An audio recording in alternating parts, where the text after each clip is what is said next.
Pemirsa, pengurus besar Nahdlatul Ulama menyelenggarakan rapat pleno membahas hal strategis NU hingga 3 tahun ke depan. Ketua Umum PBNU Kiai Haji Yahya Khalil Stakuf menyampaikan sejumlah poin hasil rapat pleno PBNU, mulai dari peluncuran Dikdaya NU hingga investigasi bahan ajar. Dan berikut ini garis besar hasilnya.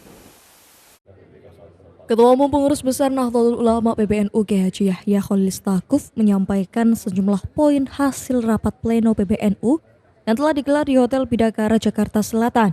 Pada konferensi pers tersebut, Gus Yahya juga menyampaikan poin hasil pleno PBNU lainnya. Garis besar hasil pleno tersebut antara lain: pertama, pleno menghasilkan keputusan rencana strategis sebagai pondasi dan desain awal bagi perkembangan organisasi yang koheren dan menyeluruh hingga 3 tahun ke depan 2027.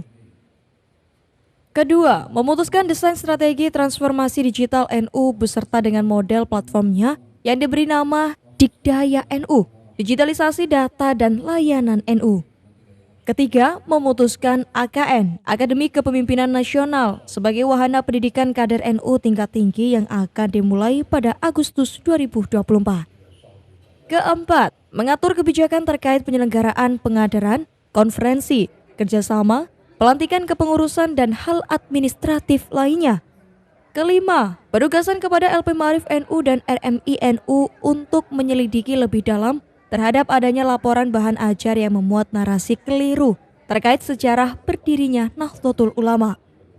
Selain itu, Gus Yahya juga menyampaikan tentang perkembangan mutakhir dalam hubungan antara Partai Kebangkitan Bangsa PKB dan PBNU. Ada beberapa prinsip hubungan NU dengan PKB, antara lain prinsip hubungan historis, prinsip hubungan irisan konstituensi, hubungan teologis, dan prinsip tradisi.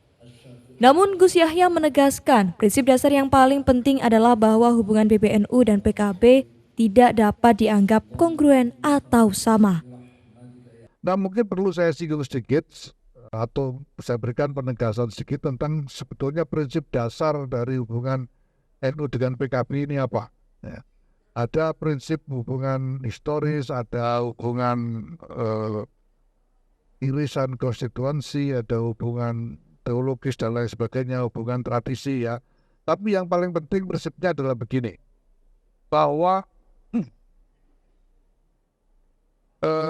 NU ini tidak mungkin dianggap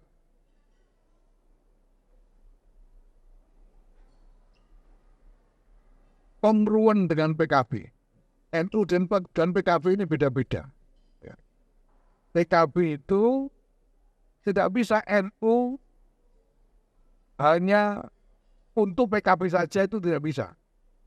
Gus Yahya juga menegaskan bahwa warga NU yang menjadi konstituen PKB hanya berjumlah sekira 20%, sementara yang lainnya tersebar di berbagai partai politik.